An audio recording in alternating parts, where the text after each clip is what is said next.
Picture this. It's the late 1960s in California, right? Okay. Yeah, and you've got a group of musicians and their whole entourage out in the woods. They are tripping on LSD around this roaring campfire, blasting rock and roll into the night. Just absolute peak counterculture chaos. Exactly. And walking straight down the middle of this wild scene is a traditional Native American medicine man. Wow. And he's dressed in this pristine white buckskin suit covered in intricate beadwork. And he just stepped off a private jet. Such a striking image. It really is. Welcome to today's deep dive. Whether you are, fascinated by the hidden roots of modern ecological movements, or you're just wildly curious about how entirely different universes collide, this session is going to be an incredible ride for you. Absolutely. We are pulling from a transcript provided by the YouTube channel New Thinking Aloud. It features an interview with Dr. Stanley Krippner, who is this highly respected academic psychologist, and he's recounting his 20-year friendship with that very man in the white buckskin suit. Right, a legendary figure named Rolling Thunder. Yes. So what is our mission today?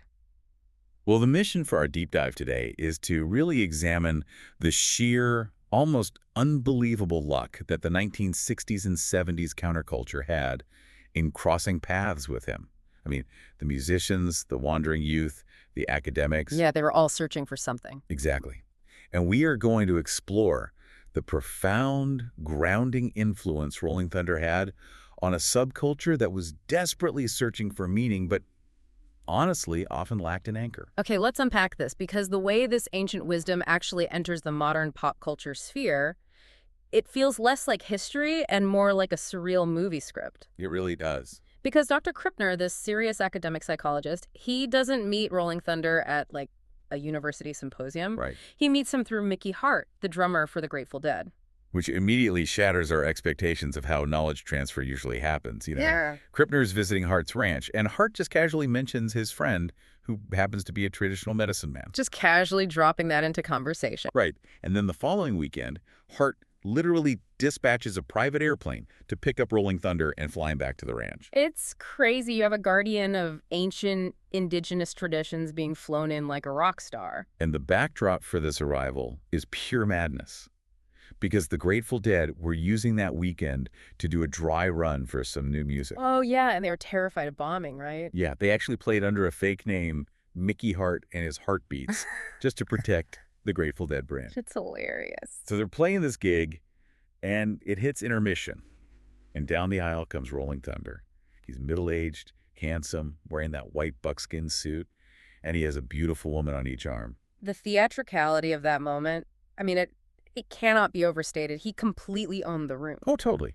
And he didn't come alone. He brought several younger Native American men. He referred to them as his braves, and they promptly joined the campfire outside. Where someone hands some LSD. Yes, someone at the ranch hands some LSD, and they proceed to just have the time of their lives. Meanwhile, Dr. Krippner, the esteemed academic, is feeling totally alienated by the rampant sex and drugs happening all around him. Yeah, he just retreats indoors to listen to rock and roll records by himself. Which is such a funny image, but this entire scene, it just bleeds out into the wider culture, too. I mean, Bob Dylan eventually starts attending Rolling Thunder's sunrise ceremonies. Oh, wow. Yeah, and Dylan even names his legendary 1975 tour the Rolling Thunder Review. Now, to be fair, Dylan never officially confirmed the direct link. Right. But the timing and association are impossible to ignore. But I have to push back on this entire setup. Go for it. Because if you are listening to this right now, you're probably wondering the exact same thing I am. How does a serious, credentialed psychologist take a medicine man seriously when the introduction happens in the middle of an acid-fueled rock and roll circus? It's a fair question. It feels like a massive credibility gap. Well, that is the pivotal question of this entire era. Why didn't Krippner just pack his bags and leave? And the answer highlights why this subculture was so incredibly lucky to find Rolling Thunder. Well, so? Because a lesser leader, or maybe a more rigid traditionalist, they would have walked into that chaotic, drug-soaked ranch, condemned everyone, and just left. Yeah, they would have demanded the environment be sanitized before sharing any wisdom. Exactly. But Rolling Thunder didn't do that. He possessed this profound, unshakable comfort in his own skin. He walked directly into the center of the madness and simply met them where they were, without judgment. He didn't demand they cut their hair and put on suits before he would impart his knowledge. Right. He recognized that the 60s and 70s counterculture was essentially blowing the doors off Western conventions. They were rebelling against the rigid structures of the 1950s, but they were totally unmoored. They had all this immense rebellious energy, but no roots to hold them steady. Exactly. And Rolling Thunder provided those roots without crushing their spirit. Here's where it gets really interesting, because you would think an academic and a mystic meeting at a Grateful Dead party would be just a brief, weird footnote. Right, a one-off thing. But instead, it forged a permanent sanctuary where Eastern, Western, and Native philosophies completely aligned. Yeah. The Grateful Dead actually pooled their money and bought a large plot of land in the Nevada desert specifically for Rolling Thunder. Which is amazing. He used that land to build an intentional community and growth center that thrived for 10 years. 10 years. Yeah, they named it Mettaton, which translates to live in peace. And looking back, Dr. Krippner actually referred to this specific time and place as their Camelot. Camelot in the dry Nevada desert. I love that. But to build Camelot, they had to overcome some massive historical friction. Because according to the source material, Rolling Thunder was initially highly distrustful of Western psychologists. Oh, and considering the history of Western expansion, that distrust is completely warranted. For decades, Western psychology was often used as a tool to pathologize indigenous beliefs.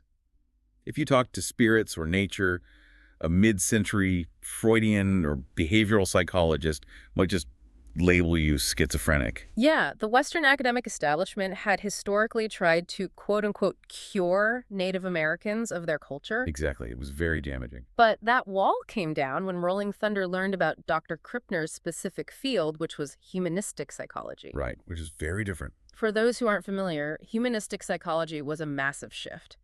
Instead of treating patients like broken machines that needed fixing to fit societal norms, it focused on human potential, self-actualization, and peak experiences. It was inherently multicultural. What's fascinating here is when Rolling Thunder realized humanistic psychology was sympathetic to his worldview, that it wasn't trying to colonize his mind but actually learn from it, he became this incredible philosophical bridge. He wasn't dogmatic about his own traditions being the only way. Not at all.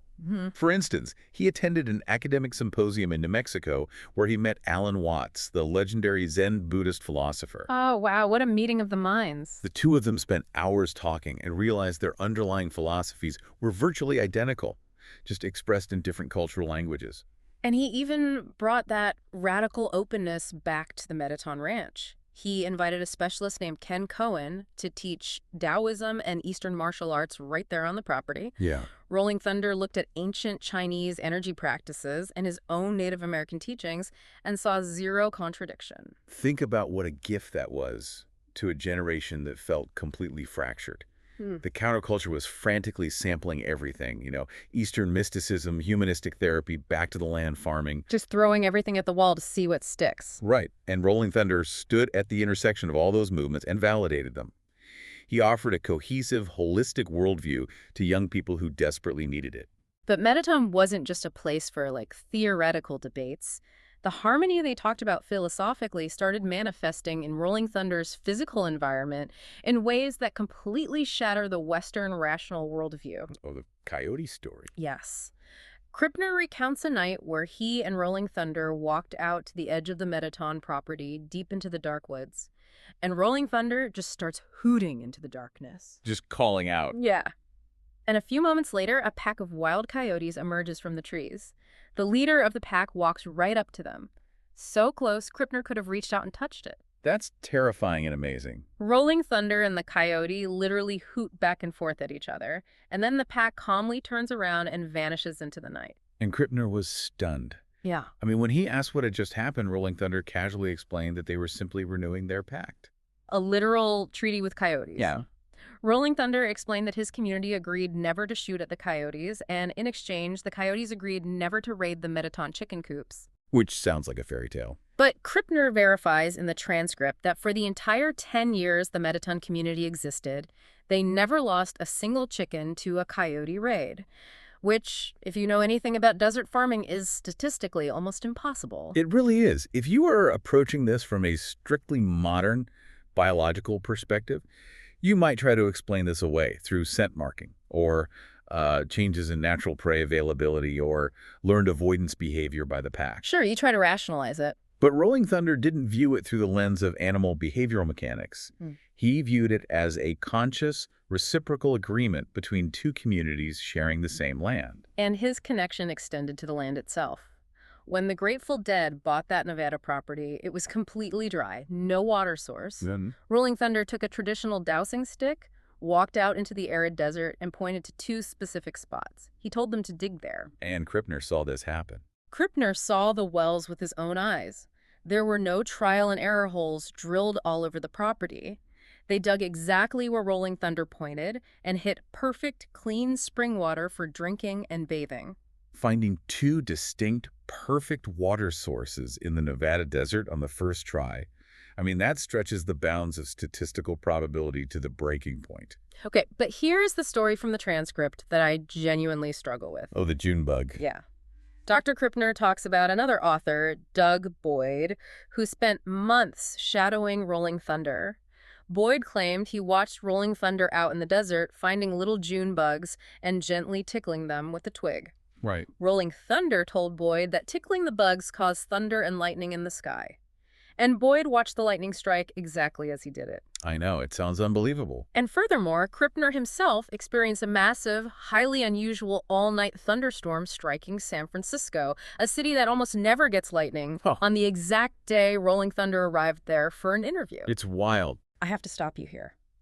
As a rational person listening to this, how are you and I supposed to process a guy tickling a bug to cause lightning?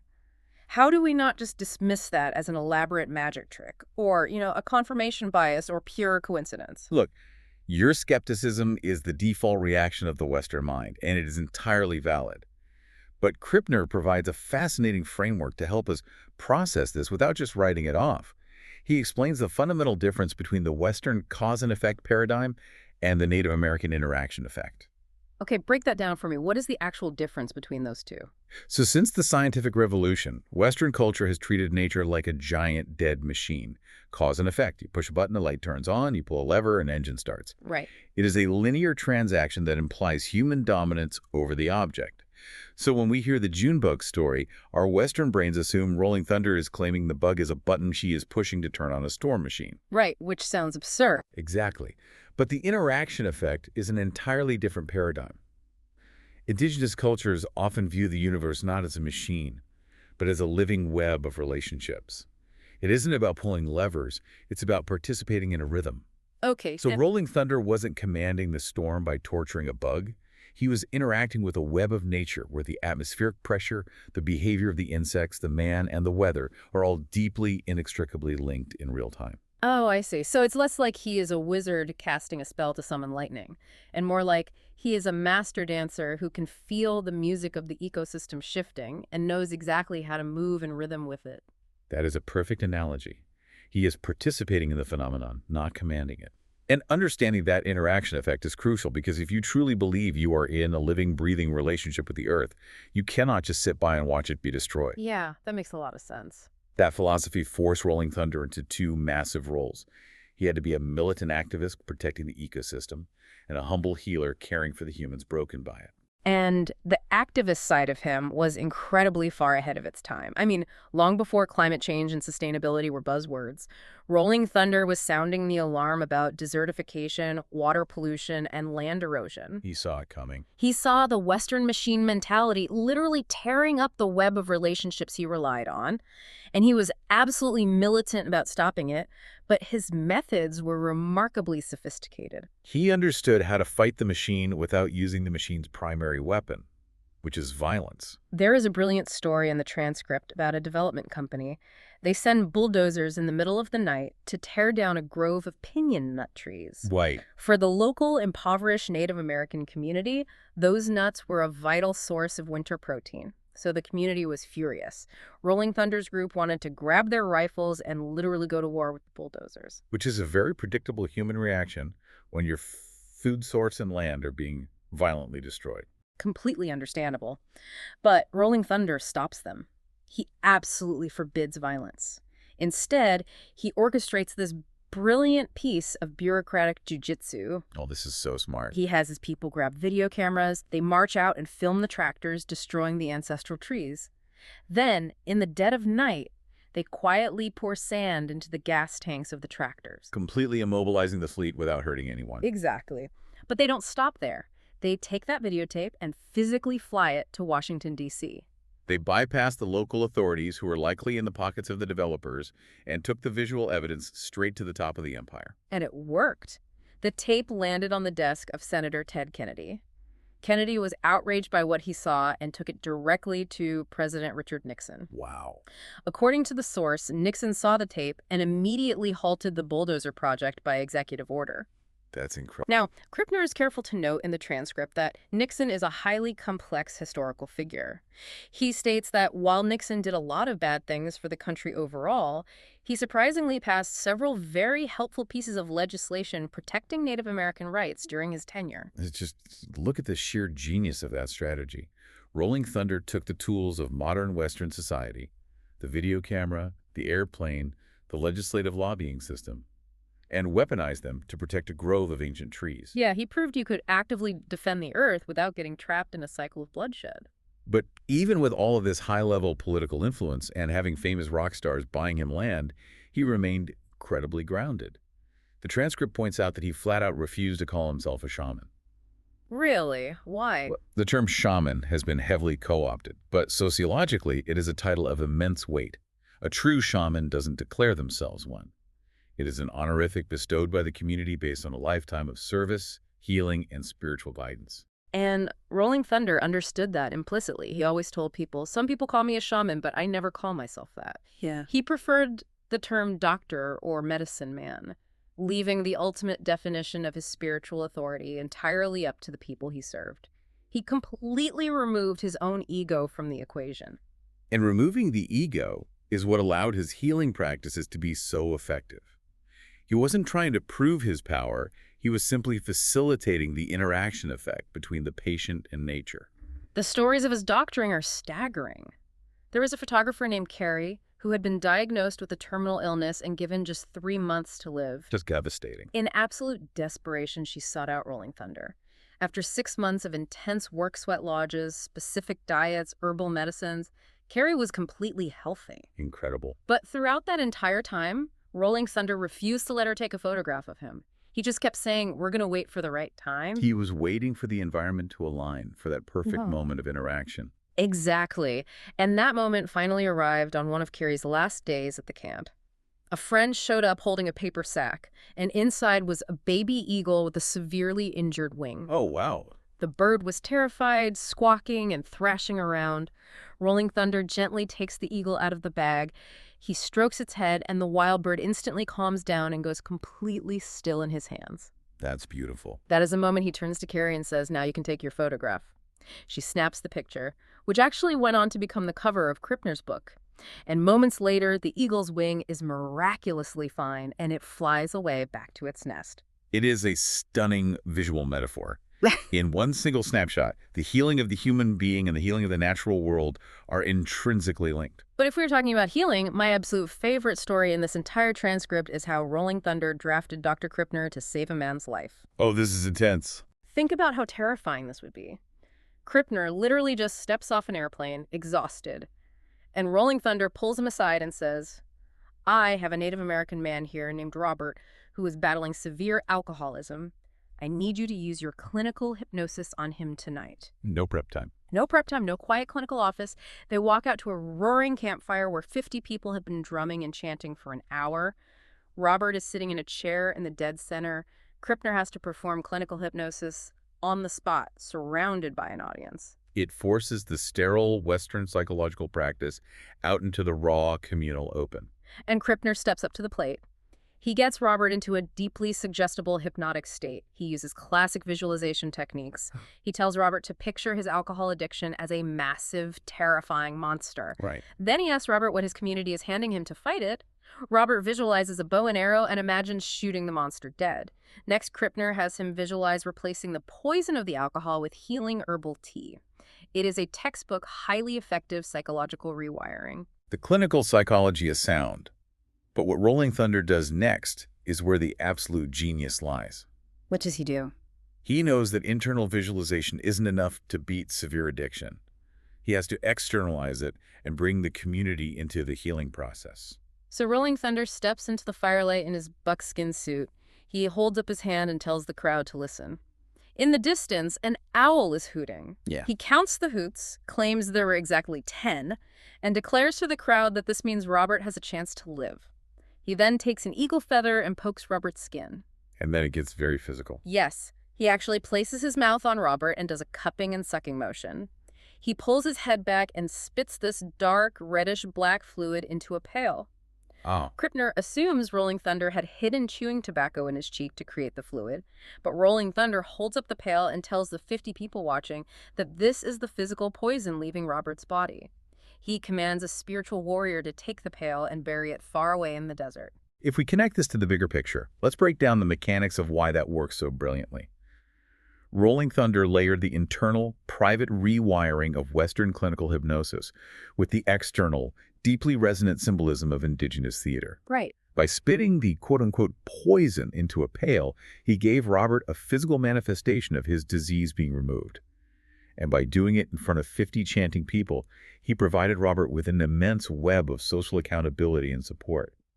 He transformed a private struggle into a communal victory. And the transcript confirms it. Robert stayed sober. It's just phenomenal. So what does this all mean?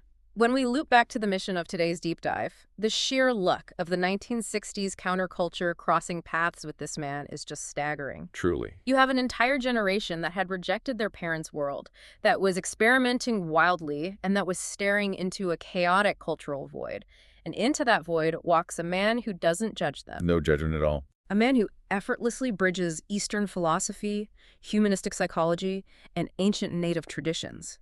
A man who can negotiate treaties with wild coyotes, stop bulldozers with bureaucratic genius, and seamlessly blend clinical hypnosis with ancient theater to save a man from addiction. They were incredibly fortunate.